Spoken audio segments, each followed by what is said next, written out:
Good afternoon, everybody. Good afternoon.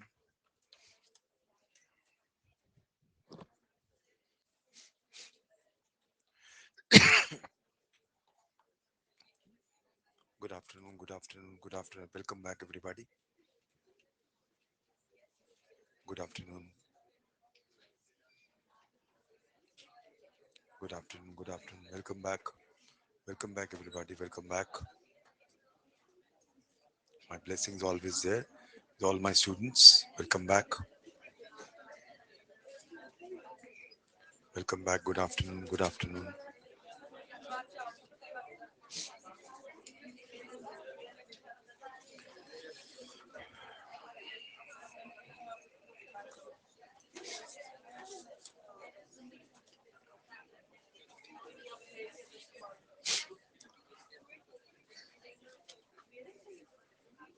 Refresh कीजिए.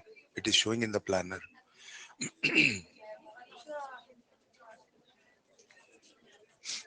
Ridhima, I think they will have to refresh.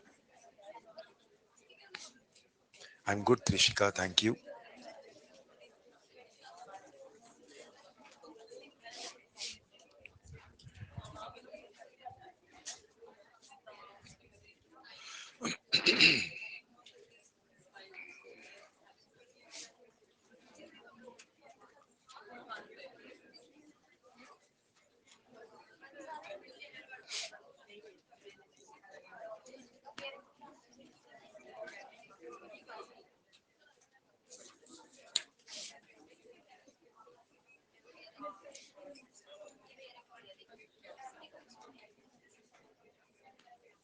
Good afternoon. Good afternoon, everybody.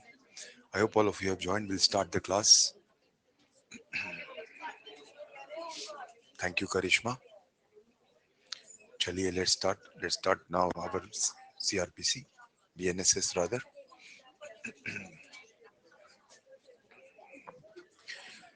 Okay, let's start our BNSS now.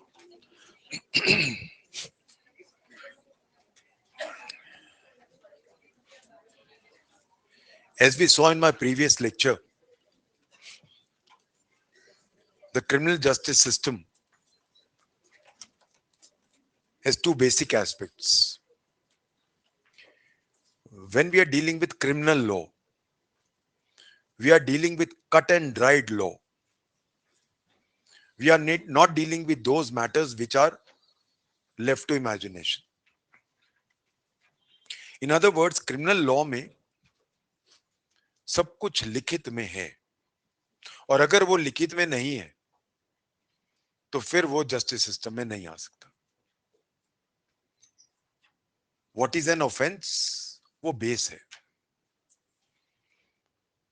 As I told you in my previous class की social order को maintain करने के लिए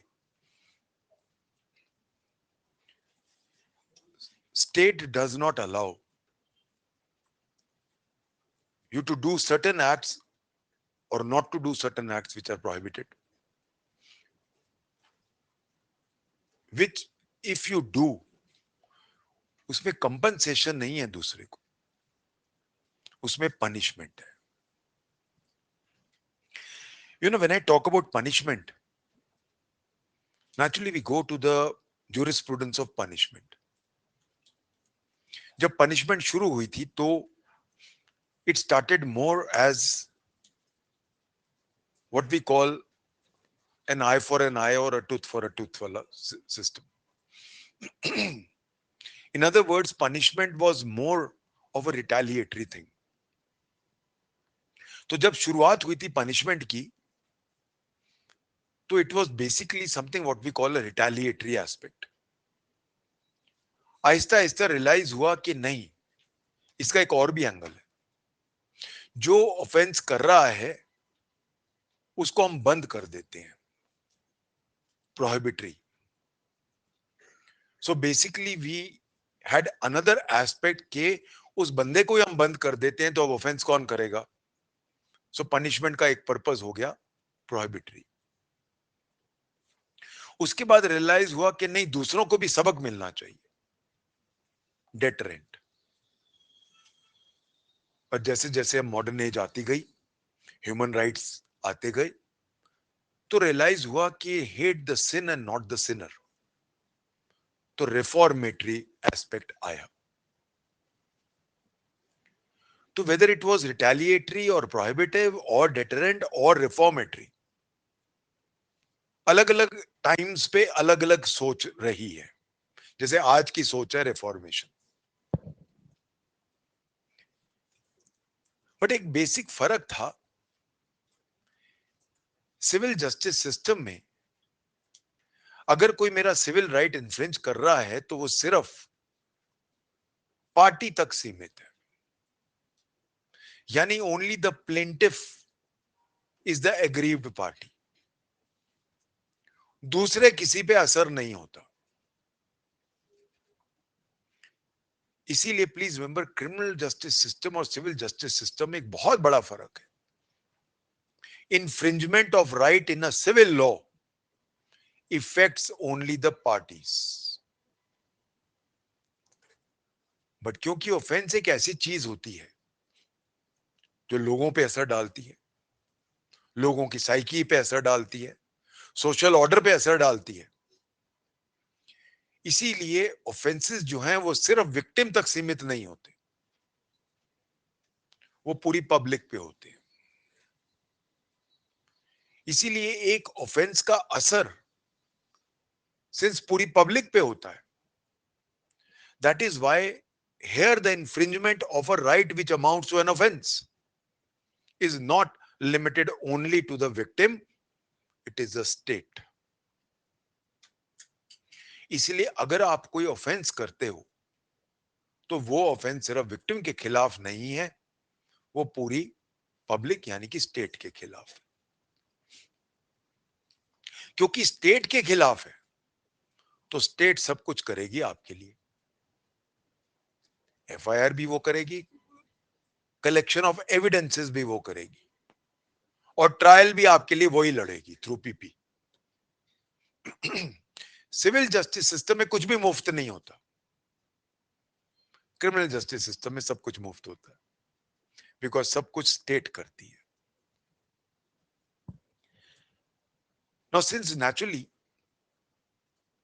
punishment, चाहे वो prohibitory है, चाहे वो रिटेलिएटरी है, चाहे जो भी है, एक चीज तो क्लियर है कि पनिशमेंट है.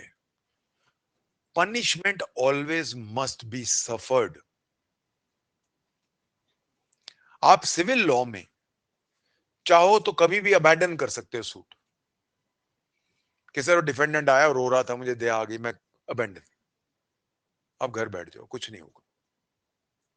बस इतना ही है कि आप दोबारा नहीं आ सकते ऑर्डर 23 के मुताबिक, अदरवाइज आप जब मर्जी छोड़ दो. क्रिमिनल लॉ में आप नहीं छोड़ सकते, क्योंकि ये ऑफेंस सिर्फ आपके खिलाफ नहीं है, पूरी पब्लिक के खिलाफ है.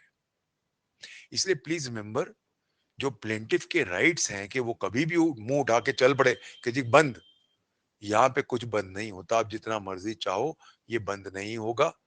वर्स्ट टू वर्स्ट ये हो सकता है कि कुछ ऑफेंसेस अगर कंपाउंडेबल है तो उसमें आप कंपाउंड अलाउ कर देंगे, अगर कंपाउंडिंग नहीं है तो नहीं होगा. ये मामला आया सुप्रीम कोर्ट के सामने एक बार. हस्बैंड वाइफ के झगड़े होते रहते हैं. एक महीने उन्हें झगड़ा हुआ, वो पहुंच गई मैडम थाने में कि जी मेरे हस्बैंड को बंद करो, 498A का केस दर्ज करो, मैं दुखी हो गई हूँ, क्रूअल्टी है, इसके बड़ा मॉन्स्टर पैदा नहीं हुआ. उन्होंने दर्ज कर लिया, अरेस्ट कर लिया. अरेस्ट करके जब उसको देखा कि वो तो जेल में खड़ा है, रो पड़ी, अरे ये मैंने क्या कर दिया। अब वो कहती है जी वापस करो, हाउ डेयर, आपने मेरे हस्बैंड को कैसे बंद किया हुआ है। अब वो जितना मर्जी हाय तौबा मचा ले, पुलिस कुछ नहीं कर सकती, क्योंकि पावर है ही नहीं। अगर मुझे अब क्वाशिंग करनी है, हाई कोर्ट जाना पड़ेगा, नीचे के कोर्ट्स के पास पावर नहीं है। सो एक चीज याद रखना, बहुत फर्क है। सिविल जस्टिस सिस्टम तो मेरे हाथ में है, मैं जैसा चाहूं उसको मोल्ड कर सकता हूं। क्रिमिनल जस्टिस सिस्टम मेरे हाथ, एक बार मैंने सेट इन मोशन कर दिया, it must reach its logical and. जैसा कि हमने देखा कि क्रिमिनल, तो इसका मतलब ये हो गया, criminal justice system stands at a very different footing. It stands on the same footing as far as Evidence Act is concerned. But as far as CPC and CRPC are concerned, they stand at absolutely different footings. दोनों का कोई मिलान ही नहीं है, कोई comparison ही नहीं है, बिल्कुल different है। क्रिमिनल जस्टिस सिस्टम में भी वही सेम है जो सिविल जस्टिस सिस्टम में देखते हैं, यानी एक तरफ हमारे सब्सटैंटिव लॉ और एक तरफ हमारा प्रोसीजरल लॉ। सब्सटैंटिव लॉ हमें कहां से मिलता है? जो लॉ ऑफेंस को ऑफेंस बनाता है, वो सारे लॉ सब्सटैंटिव लॉ है। तो जो लॉ डिक्लेयर करता है कि ये ऑफेंस है, वो मेरा सब्सटैंटिव लॉ है। अब इसको हम तीन भागों में डिवाइड कर सकते हैं। एक हमारे इंडिया का जनरल लॉ, जिसको हम कहते हैं आईपीसी, और आज के दिन में कहते हैं बीएनएस, जो एक जनरल लॉ है जिसमें मोस्टली सब कुछ आता है। और एक हमारे स्पेशल लॉस, जो special matter, what is a special law, जो एक मैटर से डील करता है। आर्म्स एक्ट आर्म से डील करता है, एनडीपीएस नारकोटिक से डील करता है, SC ST act SC ST से डील करता है। उनके अंदर जो ऑफेंसेस आ रहे हैं वो भी हैं। और तीसरा होता है हमारा local local acts, for example MCOCA, Maharashtra organise control crime control act, उसके अंदर जो ऑफेंसेस बन रहे हैं वो भी हैं। सो याद रखना, हमारे क्रिमिनल लॉ में तीन सोर्सेज हैं सब्सटैंटिव लॉ के, हमारा बीएनएस, हमारा लोकल लॉज और हमारे स्पेशल लॉज। ये अगर इनमें नहीं आता तो वो इंडिया में ऑफेंस नहीं है। तो one thing you must remember, अगर इन तीन में कहीं नहीं आता, वो ऑफेंस है ही नहीं। जैसा कि मैंने बोला, मैंने मांगने वाली को पैसे नहीं दिए, उसका बच्चा मर गया, it is not an offence unless कि कल it is written by law, prohibited by law.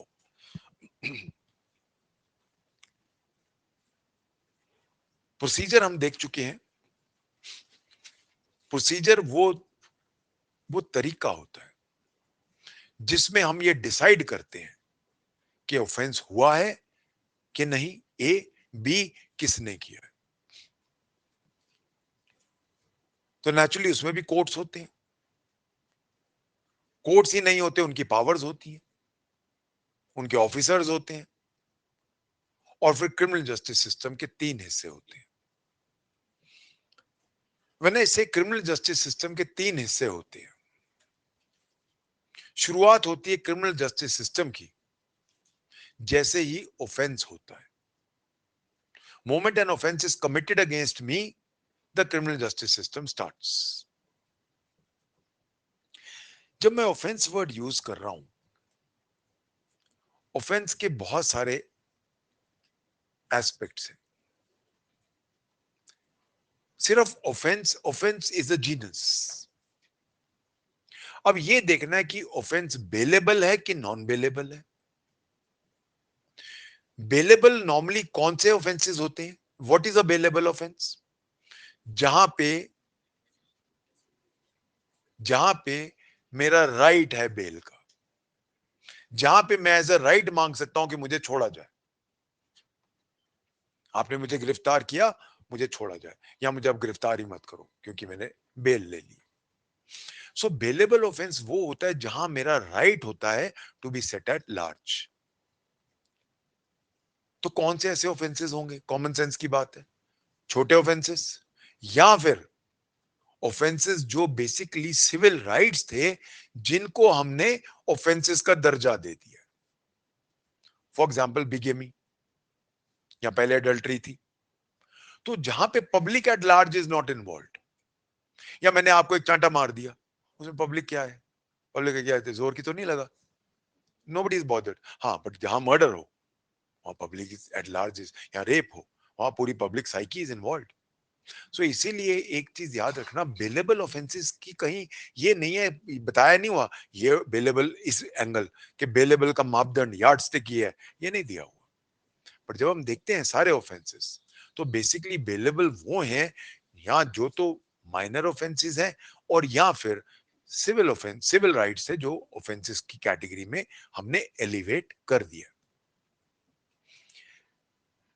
दूसरी जो कैटेगरी होती है वो होती है कॉग्निजेबल एंड नॉन कॉग्निजेबल। तो ऑफेंस, ऑफेंस तो एक मैंने बोला ना एक जीनस है। अब ऑफेंस का क्लासिफिकेशन, तो पहला जैसा कि मैंने बोला ऑफेंस बेलेबल है कि नॉन बेलेबल है, दूसरा कॉग्निजेबल है या नॉन कॉग्निजेबल है। इसका मतलब क्या है? कॉग्निजेबल ऑफेंसेस वो होते हैं जिनमें पुलिस बिना वारंट आपको गिरफ्तार कर सकती है, ए बी। और कॉग्निजेबल केसेस कौन से होते हैं? जो पुलिस इन्वेस्टिगेट कर सकती है। So what are cognizable offences and what are cognizable cases? Cognizable का मतलब है ऑफेंसेस वो होते हैं जहां पुलिस आपको बिना वारंट लिए कोर्ट से गिरफ्तार कर सकती है। कॉग्निजेबल केसेस कौन से होते हैं? जो वो इन्वेस्टिगेट कर सकती है। इसका ठीक उल्टा हो गया नॉन कॉग्निजेबल। तो नॉन कॉग्निजेबल कौन से हो गए? पुलिस आपको गिरफ्तार नहीं कर सकती। तो जैसे बिगमी का केस है, एक आदमी ने दूसरी शादी कर ली फर्स्ट मैरिज के सबसिस्टेंस में, अब पुलिस उसको गिरफ्तार नहीं कर सकती, और उसके अंदर एफआईआर भी दर्ज नहीं हो सकती, क्योंकि एफआईआर सिर्फ कॉग्निजेबल ऑफेंसेस की होती है। तो अब ना तो केस उसमें रजिस्टर हो सकता है, और ना ही आपको पुलिस गिरफ्तार कर सकती है। तीसरा जो एंगल होता है वो होता है कौन सा कोर्ट उसको ट्राई करेगा। अब कौन सा कोर्ट उसको ट्राई करेगा, ये एक बहुत ही इंपॉर्टेंट एस्पेक्ट है। एक जनरल लॉ है, जितना सीरियस ऑफेंस उतना बड़ा कोर्ट। जनरल लॉ क्या है? जितना बड़ा ऑफेंस उतना बड़ा कोर्ट, छोटा ऑफेंस छोटा कोर्ट, बड़ा ऑफेंस बड़ा कोर्ट।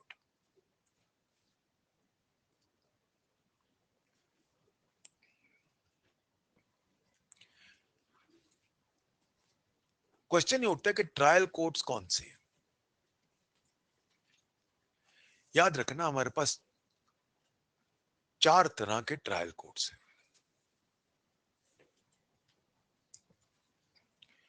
सबसे ऊपर होता है हाई कोर्ट।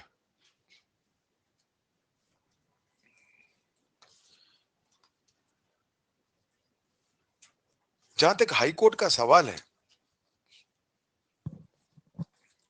हाई कोर्ट एक नॉर्मल ट्रायल कोर्ट नहीं है।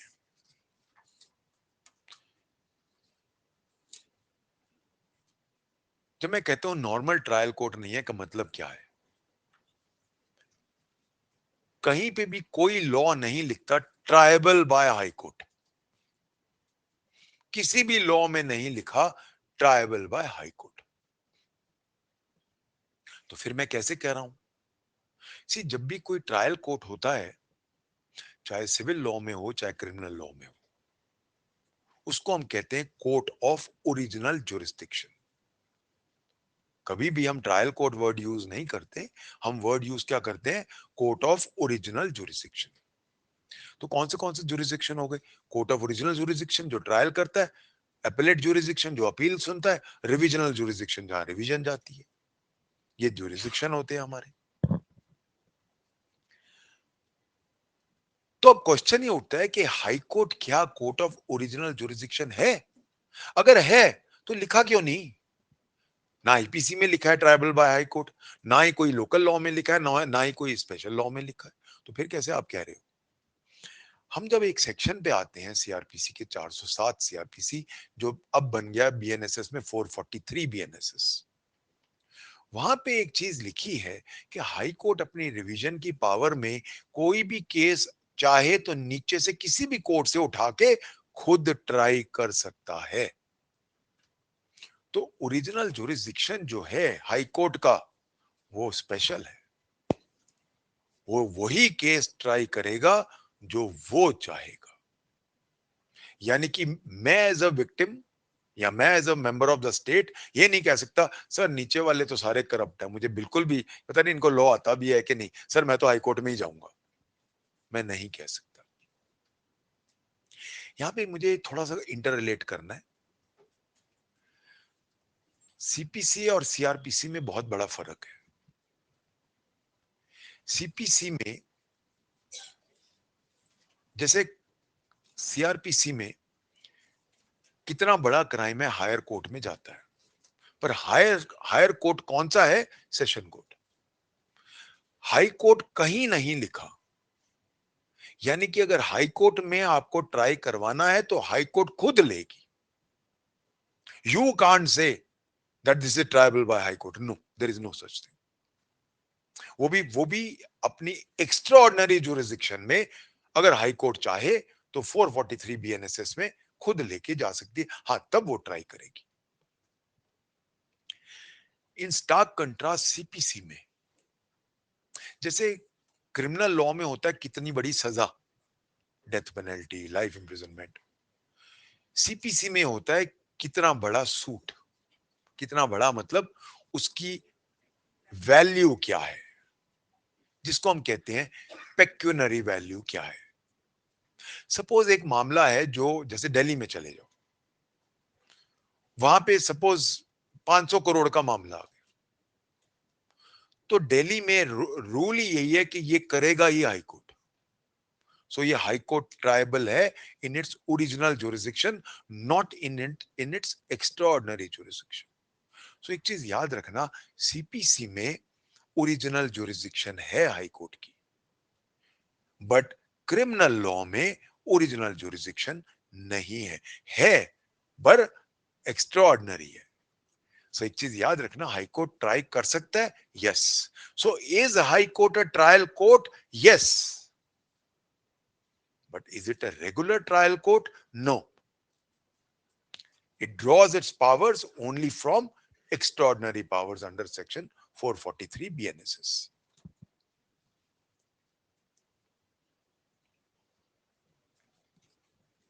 क्वेश्चन ये उठता है, क्या सुप्रीम कोर्ट ट्रायल कोर्ट है? नहीं है। Supreme court is not a trial court. कोई केस सुप्रीम कोर्ट ट्राई नहीं करता। Supreme court is an appellate court, but it is not a trial court. Now, तो सबसे ऊपर हमारा ट्रायल कोर्ट कौन सा हो गया? High court. But then as I said, regular trial court नहीं है, एक्स्ट्राऑर्डिनरी जुरिस्डिक्शन के अंदर है। उसके नीचे होता है session court. Session court includes additional session court. उन दोनों की पावर सेम होती है। एडमिनिस्ट्रेटिवली सेशन जजेस above ADJ, but judicially speaking दोनों की पावर सेम होती है। ये हो गया दूसरा कोर्ट। तीसरा कोर्ट होता है जेएम1, जो आप लोग बनोगे। JM one judicial magistrate first class. Judicial magistrate first class हम वेरियस भागों में बांट सकते हैं। CJM, chief judicial magistrate, additional chief judicial magistrate, JM one, sub divisional judicial magistrate. ये चार तरह के जेएम1 होते हैं। अब सीजेएम एडमिनिस्ट्रेटिवली सुपीरियर है, पर है जेएम1। इसका मतलब ये हो गया कि दोनों जेएम है, तो क्या जेएम1 की अपील जेएम1 के पास जा सकती है? नहीं जा सकती। इसीलिए आपका ऑर्डर का या कोई भी जो जजमेंट होगा, उसकी अपील सीजेएम के पास नहीं जा सकती। क्यों? दोनों सेम है। सो इसलिए याद रखना, कोई भी जो जज होता है उसके दो एस्पेक्ट होते हैं। administratively superior and judicially superior. So ADJ का administrative superior हो सकता है session judge, but he is not judicially superior. Similarly, CJM can be administratively superior to JM1, but he is not judicially superior. तो ये हो गया हमारा तीसरा कोड. चौथा कोड जो हमें बताता है वो है JM2, judicial magistrate of the second class. इनकी पावर्स नेचुरली जैसे जैसे नीचे जाते हैं छोटी होती जाती है. इनकी सजा देने की पावर भी कम है और ये ट्राई भी छोटे केसेस कर सकते हैं, बड़े केस नहीं कर सकते. वो हम देखेंगे जब हम पावर्स ऑफ द कोर्ट्स में आएंगे. एक जो और कोर्ट होता था 1973 की सीआरपीसी में, वो बीएनएसएस में कैंसिल कर दिया गया. वो है मेट्रोपॉलिटन मैजिस्ट्रेट. वो न्यू बीएनएसएस में खत्म हो गया. Now we since it is not there we won't read it, but वो 1973 की बीएनएसएस सीआरपीसी में था. नाउ सो अभी हम देख रहे हैं कि ऑफेंसेस, हम तो बात कर रहे हैं ऑफेंसेस की, अभी तो हम बिल्कुल शुरू की बात कर रहे हैं. ऑफेंसेस जैसा कि मैंने बोला होता क्या है, anything prohibited by law and दो हिस्से हैं, मेड पनिशेबल बाय लॉ. कौन ट्राई करेगा? अब कौन ट्राई करेगा, इसके ऊपर बहुत सारे क्वेश्चंस बनते हैं, मेंस के भी और प्रीलिम्स के भी. Be very careful. बहुत बार इंटरव्यू में क्वेश्चन पूछा गया.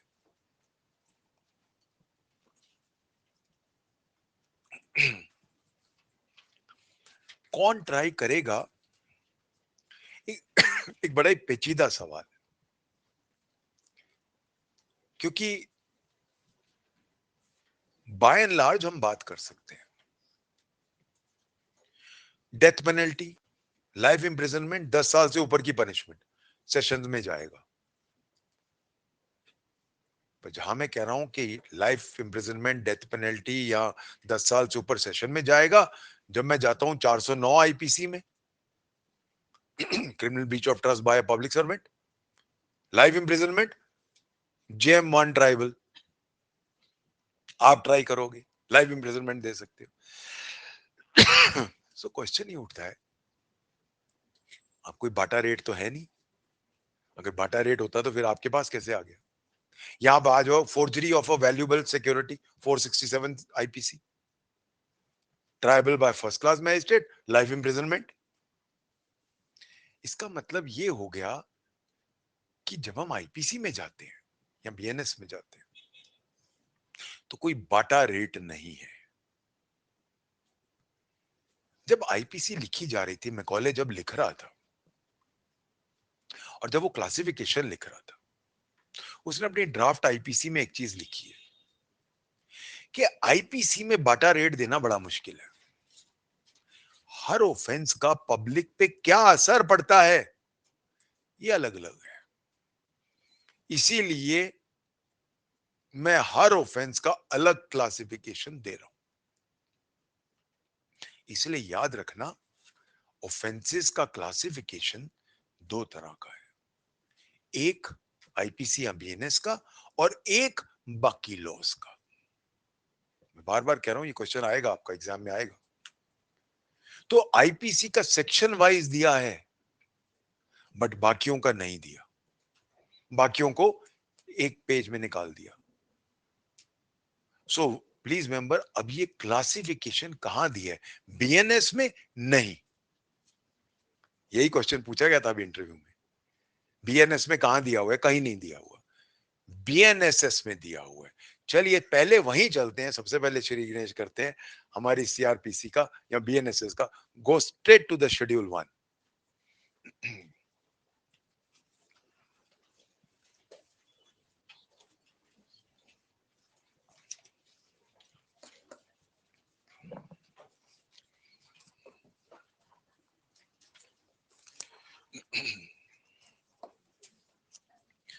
शेड्यूल 1 क्या कहता है? इसमें पहले एक्सप्लेनेटरी नोट्स का सेकंड पार्ट पढ़ो पहले. Go to part 2. In this schedule, expression magistrate of the first class and any magistrate does not include executive magistrate. Executive magistrate कहीं भी नहीं है। तो जहां एनी मैजिस्ट्रेट वर्ड यूज कर रहे हैं वहां पे एग्जेक्टिव मैजिस्ट्रेट नहीं होगा। The word cognizable stands for a police officer may arrest without warrant, and the word non-cognizable stands for a police officer shall not arrest without warrant. पहला आप देखो, पहला पार्ट ऑफेंसेस अंदर भारतीय न्याय संहिता, और हर सेक्शन का अलग क्लासिफिकेशन। क्लासिफिकेशन क्या है, ऑफेंस कौन सा है, पनिशमेंट क्या है, कॉग्निजिबल है कि नॉन कॉग्निजिबल है, बेलेबल है या नॉन बेलेबल है, या बाय व्हाट कोड ट्रायबल है। एक चीज आप नोट कीजिए, एक चीज मिसिंग है, कंपाउंडेबल है या नहीं यहां नहीं लिखा, वो सिर्फ सेक्शन 320 सीआरपीसी में लिखा हुआ है। सो एक चीज याद रखना, क्लासिफिकेशन में कंपाउंडेबल या नॉन कंपाउंडेबल नहीं है। अगर हमने देखना है कि कोई ऑफेंस कंपाउंडेबल है या नहीं है तो हम 320 सीआरपीसी में जाएंगे, और कहीं लिखा हुआ नहीं है। 320 भी दो हिस्सों में है, with the permission of the court and without the permission of the court. अब हम आप ये देखो कि जितने भी हमारे बीएनएस के ऑफेंसेस हैं, हर ऑफेंस के साथ ये आपका ऑफेंस का नाम, उसकी सजा, cognizable, bailable, non bailable, and कौन सा कोर्ट ट्राई करता है। इसमें आप देखो तीन नाम आते हैं, court of session, magistrate of first class and any magistrate. Any magistrate का मतलब है 1 और 2 दोनों में से कोई भी, बट एग्जेक्टिव मैजिस्ट्रेट नहीं। सो एक्सेप्ट एग्जेक्टिव मैजिस्ट्रेट, कोई भी मैजिस्ट्रेट 1 या 2 दोनों में से कोई भी ट्राई कर सकता है। Clear everybody please? कंपाउंडेबल है या नॉन कंपाउंडेबल है ये नहीं लिखा, ये इसके लिए हमें स्पेशली जाना पड़ेगा सीआरपीसी के अंदर, जहां पे जनरल प्रोविजंस हैं, वहां कंपाउंडेबल नॉन कंपाउंडेबल का सेक्शन 320 सीआरपीसी था, वो बताता है कि कंपाउंडेबल है कि नहीं है। ये तो हो गया आईपीसी। चलो आईपीसी में तो टेंशन खत्म, जो भी देखना है वो ऑफेंस खोल लो और ये खोलो और यहां से पता चलेगा। सो एक चीज याद रखना, आईपीसी में कई बार मिसप्रिंट्स होते हैं, क्लासिफिकेशन गलत लिख देते हैं। जब भी कोई शक हो सीधा यहां आना है, this is the actual place to see the classification, not IPC जिसके नीचे क्लासिफिकेशन वो तो बेरक छापने वाले छापते हैं, बट कायदे से the real place to see is this place. ये तो हो गया आईपीसी। जैसे कि मैंने बोला चलो स्यापा खत्म, हर सेक्शन हमें कुछ भी देखना है सीधा खोल लेंगे पता चल जाएगा। What about other offences? मेरे पास एक, आई रिमेम्बर 2-3 साल पहले की बात है, मेरा एक स्टूडेंट, बहुत सारे स्टूडेंट्स जज बन के भी बहुत फोन करते हैं, approximately I get 4-5 calls a week, sir फंस गए जल्दी बताओ सर। तो फिर पहले तो डांट खाते हैं मेरे से, हमेशा क्लास में ध्यान नहीं देते थे। एनीवेज, उसने मुझे फोन किया कि सर मैं अड़ गया हूँ। क्या हुआ? Sir prevention of corruption act का मामला आया है मेरे पास, आपने पढ़ाया ही नहीं हमें। क्या नहीं पढ़ाया? कि सर आपने बताया ही नहीं ये बेलेबल है कि नॉन बेलेबल है।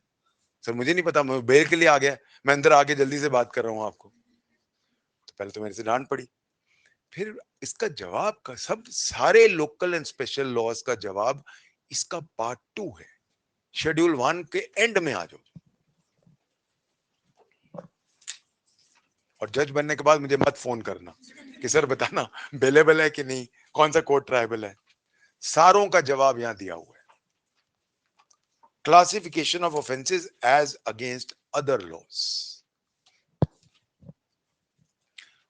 अब यहां पे आईपीसी के अलावा हर लॉ को डील कर रहा है, इसको याद कर लेना, ये एग्जाम में बहुत बार पूछा है, मेनी मेनी टाइम्स।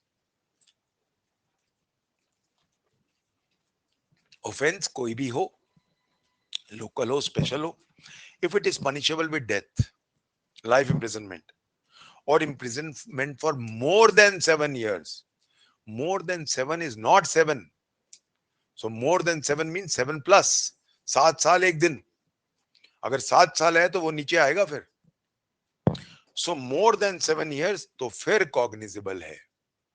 यानी कि अब इस पे एफआईआर दर्ज हो सकती है। एक चीज याद रखना प्लीज, सिर्फ कॉग्निजिबल केसेस की एफआईआर दर्ज हो सकती है। हम अभी आने वाले हैं उस पे, क्योंकि यहाँ पे बताना पड़ रहा है तो मैं बात कर रहा हूं ओनली कॉग्निजिबल ऑफेंसेस। तो जहां लिखा है कॉग्निजिबल, वहां पे एफआईआर दर्ज हो सकती है। तो अगर ये कॉग्निजिबल नहीं है तो एफआईआर दर्ज नहीं हो सकती। तो क्या ये पुलिस में जा सकता है केस? यस।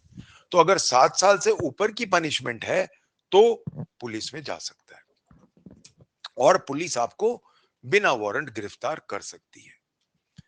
क्या ये बेलेबल है? नॉन बेलेबल है। सो ये बेलेबल नहीं है, यानी कि अब बेल आपका राइट नहीं है, कोर्ट चाहे तो आपको दे सकती है। कौन सा कोर्ट ट्राई करेगा? Session court. क्लियर हो गया सब? कोई भी लॉ हो, अगर 7 साल से ऊपर सजा है, सेशन ट्रायबल है, नॉन बेलेबल है, कॉग्निजिबल है। क्लियर? अब prevention of corruption act up to 7 years है। अप टू 7 इयर्स क्या इसमें आ रहा है?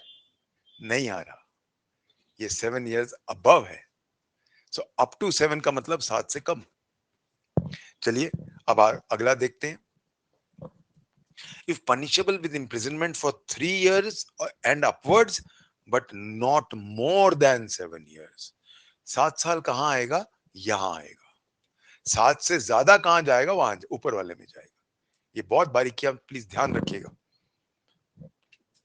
सो अगर 3 साल से 7 साल तक सजा है, कॉग्निजिबल है, एफआईआर दर्ज हो सकती है। नॉन बेलेबल है, और अब जेएमआईसी ट्राइबल है। इसलिए वो मेरा स्टूडेंट था, इसलिए उसने फोन किया क्योंकि उसके पास आ गया। और वो कहे सर पता नहीं मैं ले सकता हूं कि नहीं, मेरा जुरिस्डिक्शन है कि नहीं। पीपी तो कह रहा है, और सर वो कह रहा है बेल ले लो, मैं लूं कि नहीं? नॉन बेलेबल है, so it is not a right. So 3 से 7 नॉन बेलेबल। इसका मतलब बेलेबल क्या है? अब थर्ड देखते हैं। If punishable with imprisonment for less than 3 years, less than 3, सो 3 कहां जाएगा? दूसरे में। 3 से कम, सो लेस देन 3 years और विद फाइन ओनली। अब ये नॉन कॉग्निजिबल है, यहां बेलेबल है, और अब कोई भी मैजिस्ट्रेट यानी सेकंड क्लास मैजिस्ट्रेट भी इसको ट्राई कर सकता है। क्लियर हो गया everybody? So don't forget this, this is your first question of mains and interview. ध्यान रखना, बहुत कम लोगों को पता होता है, जैसे मैंने बोला मेरे भाई साहब वहीं पे टेंशन में बैठ गए थे। नाउ जब हम सीआरपीसी की, अगर हम जल्दी से हिस्ट्री की बात करें, कोई भी लॉ की हिस्ट्री होती है। If I go to the history of CrPC,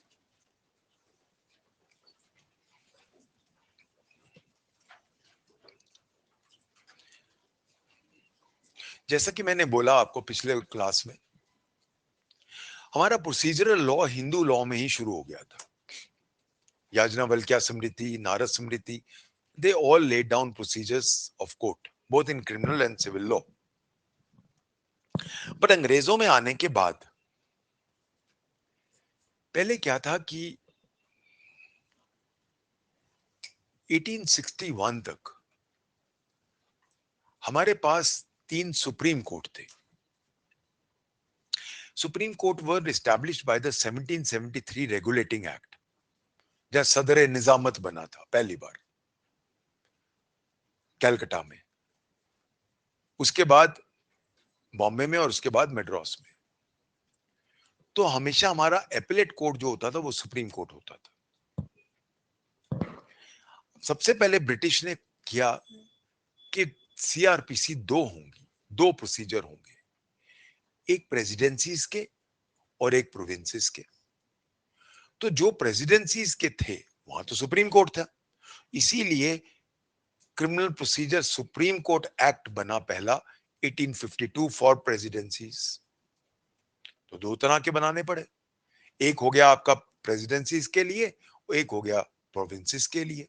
जो प्रेसिडेंसी के लिए बनाए उसमें नेचुरली तीनों प्रेसिडेंसीज में सुप्रीम कोर्ट थे, हाई कोर्ट तो था ही नहीं तब, इसीलिए इन्होंने बनाया पहला तीनों प्रेसिडेंसीज के लिए common criminal procedure law, criminal procedure supreme courts act 1852।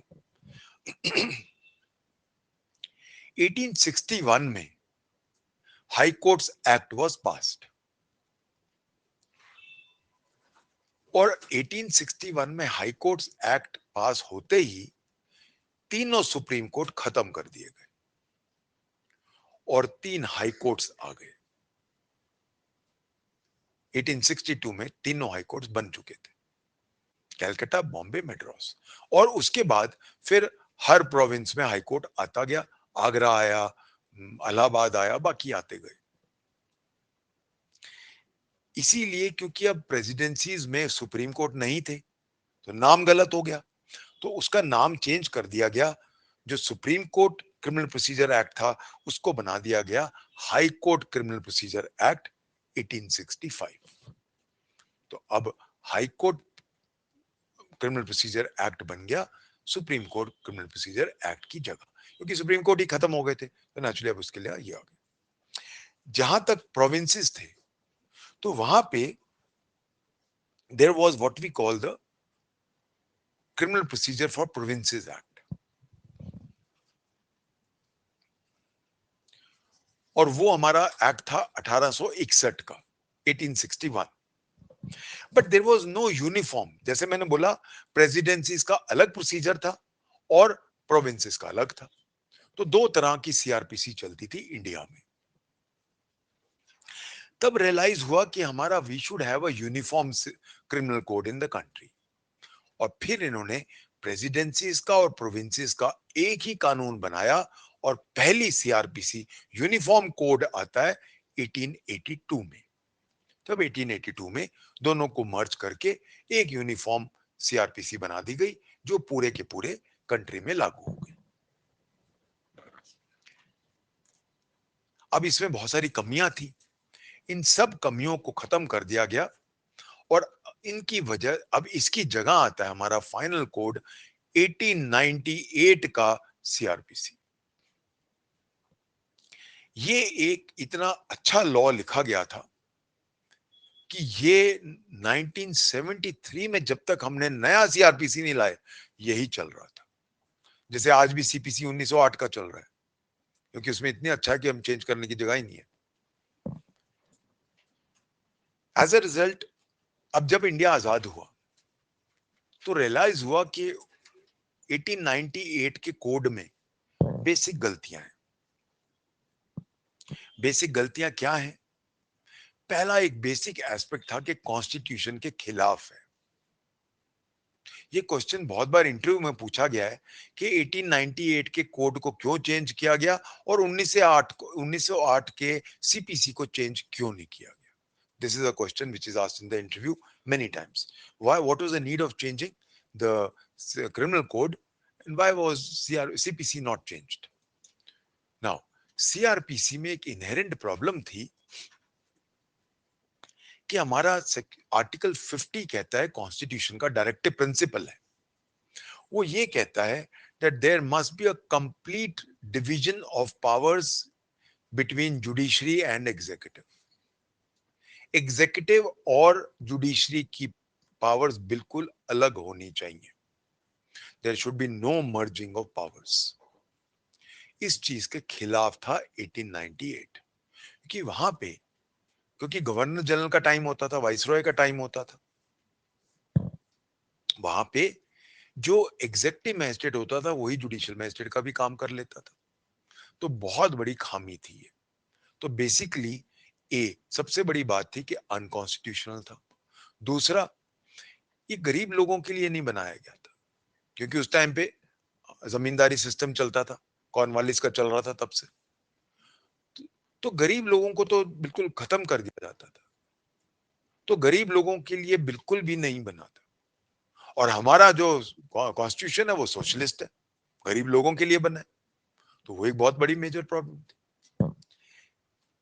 इसीलिए ये रियलाइज किया गया कि हमें नया कोड बनाना है। 41st लॉ कमीशन रिपोर्ट है, 154th लॉ कमीशन रिपोर्ट है, और भी छोटी छोटी रिपोर्ट्स हैं। 41st और 154 तो मेजर है। इन्होंने पूरी की पूरी नई सीआरपीसी लिख दी, जिसके अंदर 484 सेक्शंस थे, 37 चैप्टर्स थे, 2 शेड्यूल थे और 56 फॉर्म्स थे, जो चलती गई, जो अब तक चलती गई। 2023 में यह रियलाइज किया गया कि वो सीआरपीसी आउटडेटेड हो गई है, उसमें बहुत सारे चेंजेस की जरूरत है। As a result new BNSS लिखा गया। मैं अगर इसके ऑब्जेक्ट्स एंड रीजंस की बात करना चाहूंगा, I just like to quickly go through the objects and reasons. Note करने की जरूरत नहीं, मैं पढ़ देता हूं, ये आपके बैरक्स में भी होगा, जो डोंट वरी। मैं इसको समझो कि क्यों बनाया गया, what was the need, this is the question of your interview, कि क्या जरूरत थी, कितनी बार चेंज करोगे। 1800 पहले 1882 में किया, फिर 1898 में किया, फिर 1973 में किया, अब 2023 में किया। ऐसा क्या गुनाह करा हुआ है सीआरपीसी ने, बेचारा हर हर 25 दिन 30-40 साल में चेंज हो जाता है। सो उसके लिए you must know the objects and reasons, कि क्या जरूरत थी। Let's see.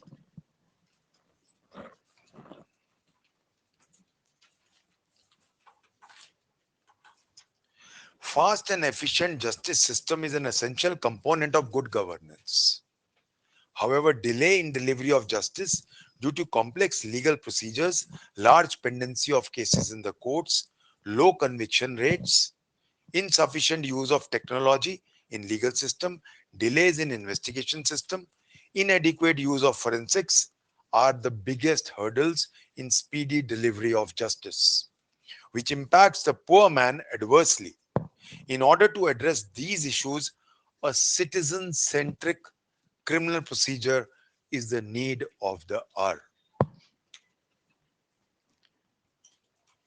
In the view of the above, it is proposed to repeal the Code of Criminal Procedure 1973 and to enact a new law. It provides for use of technology and forensic sciences in investigation of crime and furnishing and lodging of information, service of summons through electronic communication. Specific timelines have been prescribed for time-bound investigation, trial, and pronouncement of judgments. Citizen-centric approach has been adopted for supply of copy of FIR to the victim and to inform them about the progress of investigation, including by digital means. In case where punishment is 7 years or more, the victims will be given an opportunity of being heard before withdrawal of the case by the government. Summary trial has been made mandatory for petty and less serious cases. The accused persons may be examined through electronic means like video conferencing. The magisterial system has also been streamlined. ये basic reason है कि क्यों BNSS आया है। So all of आपके bare act में सबका होगा ऑब्जेक्ट्स एंड रीजंस, इसको अंडरलाइन करके इसमें से पॉइंट्स निकाल के याद कर लेना। ये आपका, आई वोंट बी सरप्राइज अगर मेंस में भी आ जाए। What is the need for formulating a new criminal procedure code? Or what is the need of formulating a new BNSS? तो उसका ये आंसर है जो यहां पे दिया गया। Now, अब जो हमारा सीआरपीसी या बीएनएसएस है, अब जो नया बना है, इट हैज गॉट 531 सेक्शंस। पहले 484 थे, पर वो एबीसीडी थे, उन्हीं को लाल डाल दिए तो ज्यादा नहीं बढ़े। It has now 39 chapters, 2 schedules and 58 forms. हमारे आज के दिन में 541 सेक्शन है, 39 चैप्टर्स हैं, 2 शेड्यूल हैं और 58 फॉर्म्स हैं। अब अगर हम 7th शेड्यूल में जाते हैं हमारे कॉन्स्टिट्यूशन के, तो थर्ड लिस्ट जो कंकरेंट लिस्ट में, उसमें एंट्री नंबर 2 है सीआरपीसी। इन अदर वर्ड्स, इस पे सेंट्रल गवर्नमेंट भी लॉ बना सकती है, स्टेट गवर्नमेंट भी बना सकती है।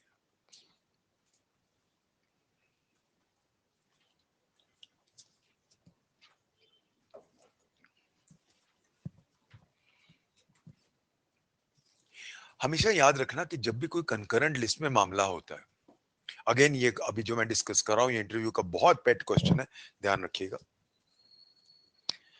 पहला क्वेश्चन ये उठता है, जो कोड होता है, जैसे अभी सीआरपीसी है या जी अभी बीएनएसएस है, अगर इसको अमेंड करना है तो आप इसको एक्ट से अमेंड कर सकते हो या ऑर्डिनेंस से भी अमेंड कर सकते हो। Point number 1। तो अगर इसको सरकार चाहे, सेंट्रल गवर्नमेंट चाहे, तो उसको नए एक्ट से भी अमेंड कर सकती है और ऑर्डिनेंस से भी अमेंड कर सकती है।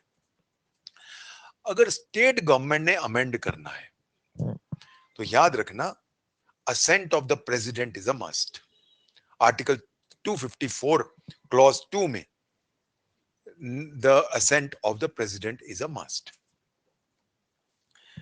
एक चीज और, जहां पे कोई स्टेट लॉ बनाता है जो सेंटर के लॉ के खिलाफ है, विच इज रिपग्नेंट, तो अगर स्टेट कोई लॉ बना रहा है उसी मामले पे जहां पे सेंटर का लॉ उल्टा है, so one thing we must remember that law has to be reserved for the consideration of the president.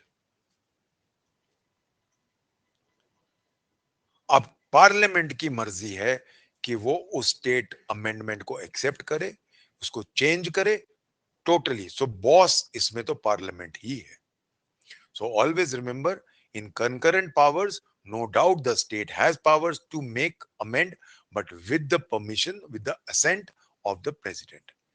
दूसरी बात, अगर बाई चांस आपने कोई लॉ बना दिया जो सेंटर के लॉ के उल्टा है, तो सेंटर का लॉ प्रिवेल करेगा।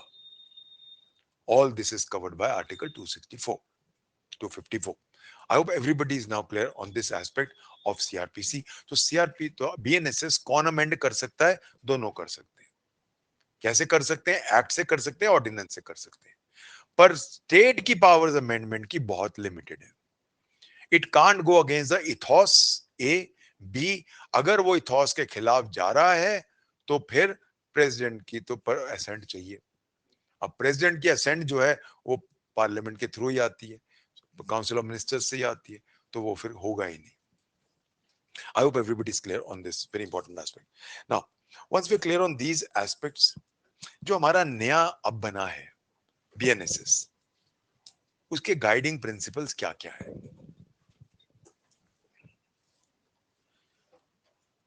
कुछ प्रिंसिपल्स तो पुराने हैं और कुछ नए हैं। तो जब मैं पुराने की बात करता हूं, जो आज भी प्रोटेक्टेड है, पहला, there must be a fair trial.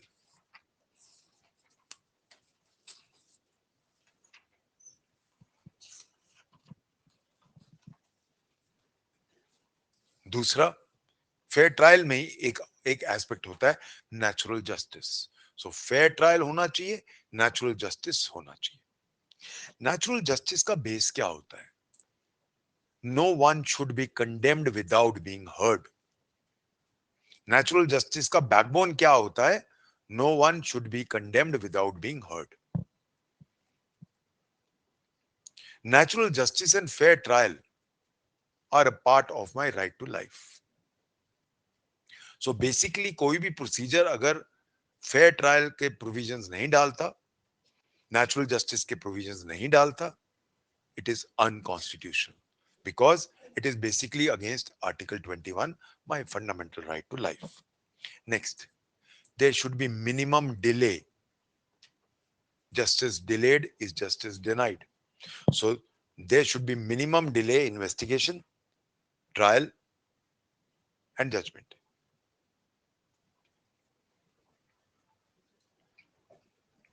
Teesra, a fair deal should be given to the poorer sections of the society. यानी socialism must be followed. ये नहीं है कि सिर्फ अमीर लोगों के लिए है। Justice system is for everybody. Because we are a socialist country, that means the procedures must ensure कि कोई भी गरीब आदमी इसलिए ना रह जाए कि वो गरीब है। नेक्स्ट, आर्टिकल 20 के तीनों चीजें प्रोटेक्ट करनी है। आर्टिकल 20 का पहला, एक्सपोज फैक्टो लॉज की ज्यादा पनिशमेंट नहीं मिलनी चाहिए, इसको प्रोटेक्ट करना है। डबल जोपार्डी प्रोटेक्ट करना है, और right not to self incriminate को प्रोटेक्ट करना है।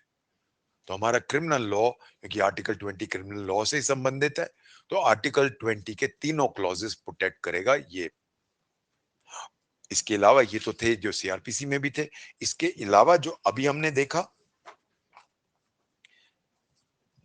what all other things now in the new one. Firstly,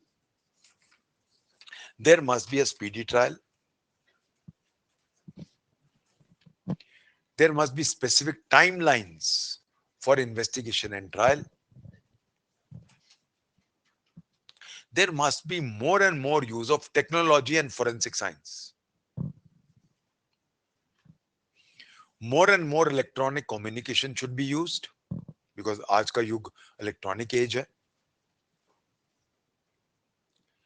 Citizen centric approach should be taken. The victims must be kept well informed.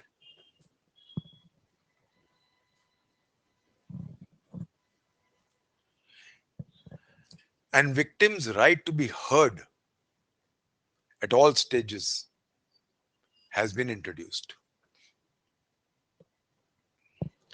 ये जो मैं अभी कह रहा हूं कि victims' right to be heard has been introduced, इसके लिए प्लीज मेंबर, हमारा जो क्रिमिनल जस्टिस सिस्टम या क्रिमिनल ज्यूरिस्प्रूडेंस है, वो एक चीज पे बेस्ड है, late 100 accused go free rather than one innocent suffer. यानी 100 गुनाहगारों को आप छोड़ दो, एक बेगुनाह को ना तंग करो. ये आउटडेटेड कंसेप्ट हो गया. दैट मींस जो हमारा बेसिक क्रिमिनल ज्यूरिस्प्रूडेंस था, वो बेस्ड था on presumption of innocence of the accused. No doubt presumption तो अभी भी है, बट उस हद तक नहीं है जो पहले थी.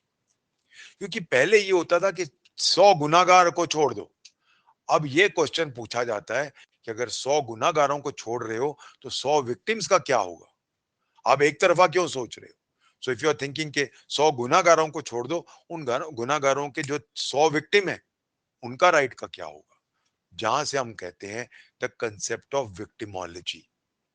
सो concept of victimology no doubt 1973 की सीआरपीसी में ऐड हो गया था, बट उसको एक फाइन ट्यूनिंग की गई है इस बीएनएसएस में भी.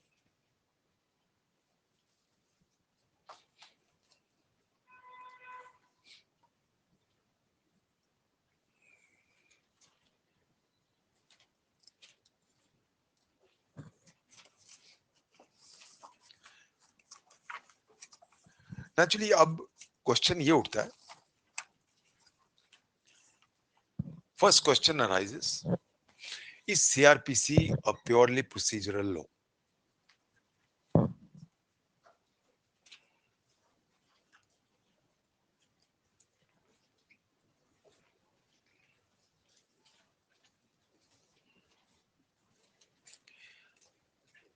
नाउ बीएनएसएस और CrPC is not a purely adjective law. बहुत सारे सब्सटैंटिव पार्ट्स भी हैं इसमें. कौन से सब्सटैंटिव पार्ट्स हैं? मेंटेनेंस, एग्जीक्यूटिव मैजिस्ट्रेट के बहुत सारे प्रोविजंस, या एक पूरा एरिया है जो हम बात करेंगे आगे जाके, पूरा चैप्टर है जहां पे कोर्ट अपनी तरफ से नई सजाएं दे सकता है. फॉर एग्जाम्पल, कोई विटनेस नहीं आ रहा, आप उसको समरी सजा दे सकते हो. तो बहुत सारी सजाएं जो आईपीसी में हैं, बट उनको समरी बना के यहां डाल दिया गया है. वो उसका सब्सटैंटिव पार्ट है. इसके अलावा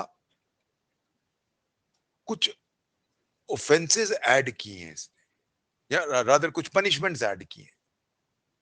फॉर एग्जाम्पल, एडमोनिशन वो नहीं थी. कम्युनिटी सर्विस ऐड तो किया बीएनएस ने, पर डिफाइंड है बीएनएसएस में. जब हम आते हैं सेक्शन 23 के एक्सप्लेनेशन में, तो community service has been defined not in IPC, not in BNS, but it has been defined in CRPC.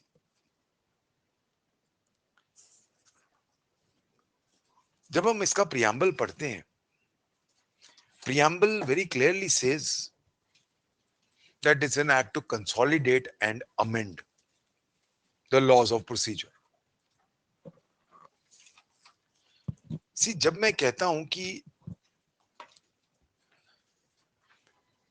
it is to consolidate and amend, ये क्वेश्चन भी इंटरव्यू में पूछा गया, ध्यान रखिएगा. जब भी वर्ड कंसोलिडेट होता है, इसका मतलब है कि पुराने सारे लॉस इसमें आ गए, पुराने सारे लॉस खत्म. सो whenever I say that I am consolidating laws, इसका मतलब है पुराने सारे लॉस खत्म, सारे कंसोलिडेट करके मैंने इसमें ले आया हूं. Point number 1. जहां मैं अमेंड वर्ड यूज करता हूं, अमेंड का मतलब ये नहीं होता कि नया लाना. अमेंड का मतलब क्या होता है? ऑलरेडी एग्जिस्टिंग लॉ को चेंज करना. सो दो चीजें हैं. अब यहां से आंसर निकलता है, क्या बीएनएसएस नया लॉ है? इसलिए मैं कह रहा हूं इंटरव्यू का क्वेश्चन है. The answer is no. कैसे कह रहे हो आपके नया लॉ नहीं है? Sir, go to the preamble of BNSS. It says it's an act to consolidate. Consolidate किनको किया जाता है? जो ऑलरेडी एग्जिस्टिंग है. एंड टू अमेंड, अमेंड भी किसको किया जाता है? जो ऑलरेडी एग्जिस्टिंग है. I hope everybody is clear. ये सारे आपके इंटरव्यू के क्वेश्चंस हैं, प्लीज ध्यान रखिएगा. उस टाइम पे सूझती नहीं है ये चीजें, और इसका जवाब तो अभी ये ध्यान रखिए. अब क्वेश्चन ये उठता है कि क्या ये रेट्रोस्पेक्टिव है? जो केसेस ऑलरेडी चल रहे हैं, क्या उनपे सीआरपीसी, जो सीआरपीसी के केसेस चल रहे हैं, क्या उनपे बीएनएसएस लगेगा? तो ऑलवेज रिमेंबर, दो तरह के लॉज होते हैं, substantive and procedural. As a general rule, substantive laws are never retrospective. Substantive laws यानी राइट्स आप पीछे जाके क्रिएट या खत्म नहीं कर सकते. And procedures by and large are retrospective. So मोटा मोटा याद रखना, एज अ जनरल रूल जितने भी हमारे सब्सटैंटिव लॉज हैं, they are never retrospective, and procedural laws are mostly retrospective. सिर्फ एक हालत में दे आर नॉट रेट्रोस्पेक्टिव, जहां पे अगर हम रेट्रोस्पेक्टिव रखें तो उनका it will cause serious prejudice to the parties. तो जहां बहुत बड़ा नुकसान हो रहा है मेरा पीछे अप्लाई करने में, वहां अप्लाई नहीं करेगा, वहां आर्टिकल 20 आ जाता है. So one thing we must remember. अब ये क्वेश्चन उठता है कि क्या बीएनएसएस रेट्रोस्पेक्टिव है? उसके लिए please remember, a date was given that it will apply from 1 July. So इसीलिए, क्योंकि बोला गया था it will made applicable from 1 July, इसीलिए ये प्रोस्पेक्टिव है. सो इसीलिए ऑलरेडी जो केसेस चल रहे हैं उनका 1 जुलाई के बाद ये अप्लाई होगा, 1 जुलाई से पहले वालों पे अप्लाई नहीं होगा, उन पे सीआरपीसी ही चलेगा. I hope everybody is now clear on all these aspects. Now we go to the applicability. BNSS कहां कहां लागू होता है? ये क्वेश्चन प्रीलिम्स में भी आया हुआ है, और एक बार मैंने देखा था मेंस में भी आया था. Jurisdiction of CrPC. पहले क्योंकि हर जगह लिखा होता था it does not, it extends to whole of India except Jammu and Kashmir. अब जम्मू एंड कश्मीर, क्योंकि रीऑर्गेनाइजेशन एक्ट आ चुका है 2019 का, now BNSS applies to Jammu and Kashmir also. However वो कहां अप्लाई नहीं करती, ये क्वेश्चन प्रीलिम्स का है. Please be very careful. I can expect this in prelims. मोटा मोटा याद रखना, दो जगह. सीपीसी बहुत जगह अप्लाई नहीं करती. लक्षद्वीप, विशाखापट्टनम के बहुत सारे एरियाज वगैरह वगैरह, हम अभी सीआरपीसी की बात कर रहे हैं. BNSS does not apply to 2 areas, Nagaland and tribal areas. जब मैं कहता हूं नागालैंड तो या tribal areas, tribal areas have been defined in the constitution, or I will not say defined, I will say dealt with. Para 20 of schedule 6 tells us कौन से हमारे tribal areas हैं.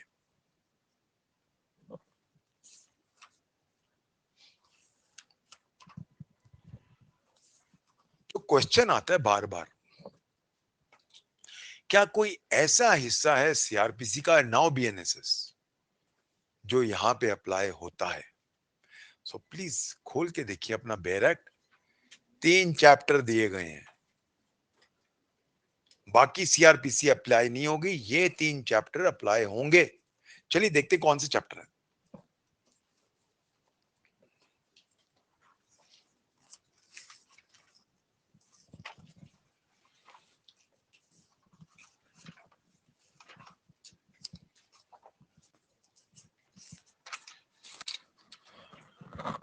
This act may be called the BNSS to 2023. The provisions of this Sanhita, other than those relating to chapters, other than those relating to these 3 chapters, chapter 9 dealing with security for good behavior executive magistrate का है, chapter 11 public order से deal करता है, और chapter 12 preventive action of police.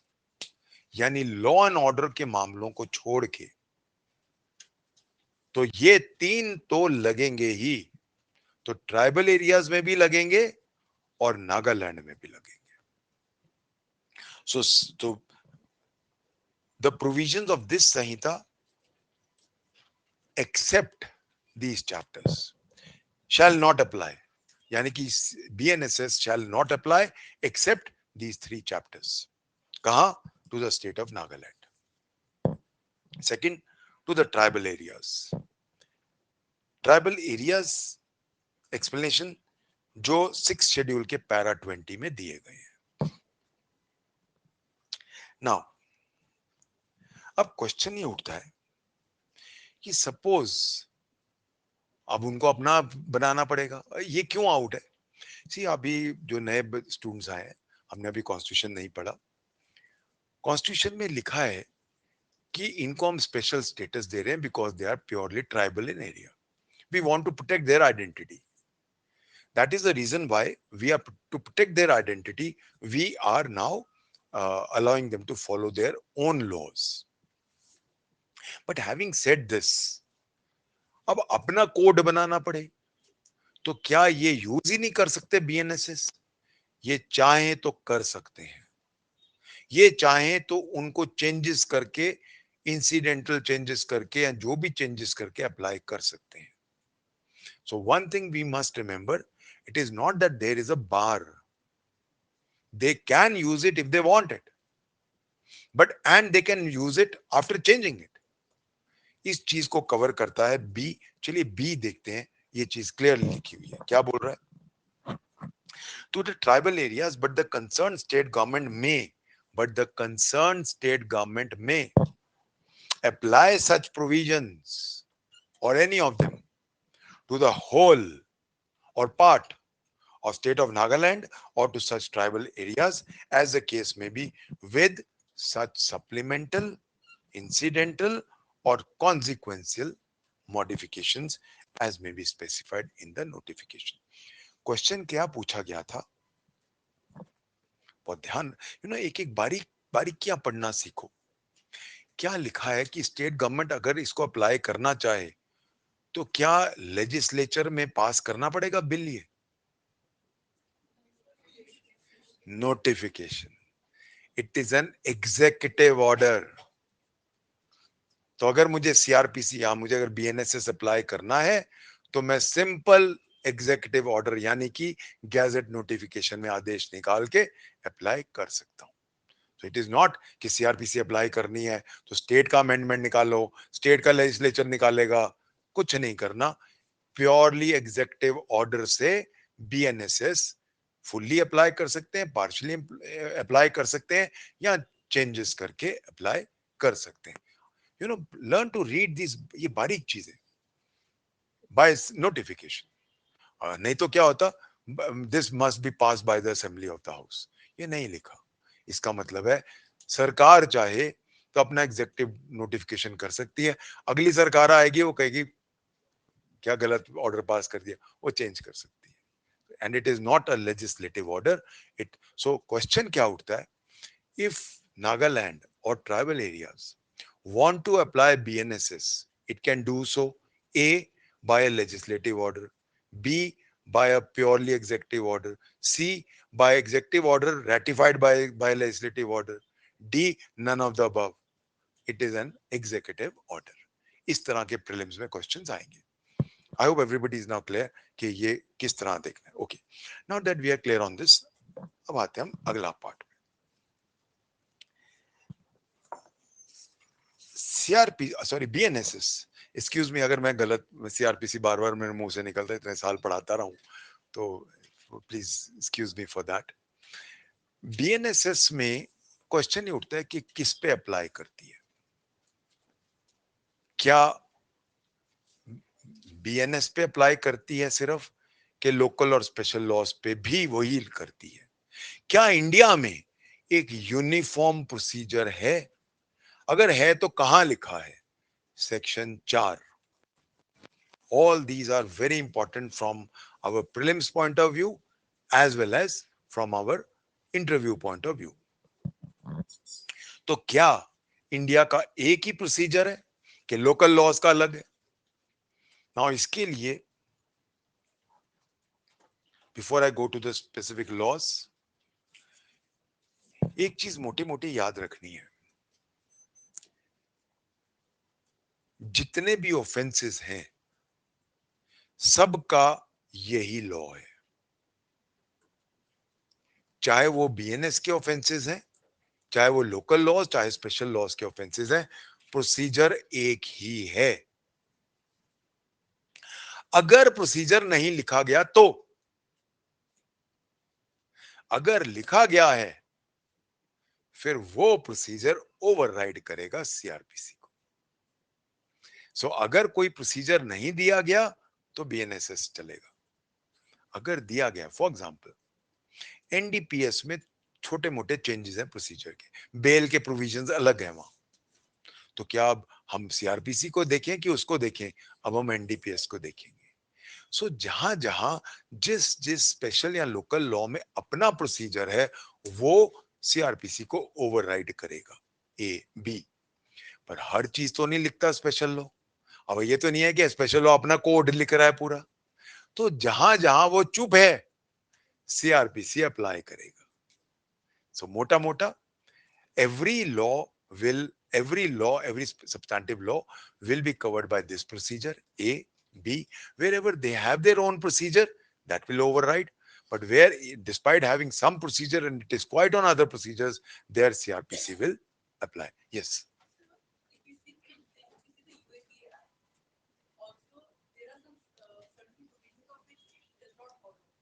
See, UAP Act क्या है? Unlawful Assembly Act. It's a preventive act. So जहां preventive acts हैं हमारे, जैसे कॉफी पोजा था या टाडा था, ये वो अलग है. बिकॉज वो क्या है, अगर इवन आप कॉन्स्टिट्यूशन में जाओ, आर्टिकल 22 में जाओ, उसका तरीका ही अलग है. तो वहां पे please remember, it is not an offence has not been committed. तो जितने भी हमारे प्रिवेंटिव एक्ट्स होते हैं, the offence is yet to be committed, वो प्रिवेंटिव होते हैं. Fine, will take it up from here in my next lecture.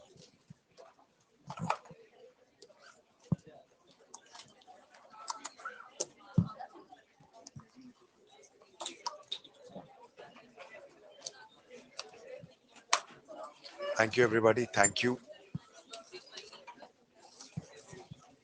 Thank you. See you all. Tomorrow will be Hindu law and limitation. Wednesdays and Sundays, Hindu law and limitation.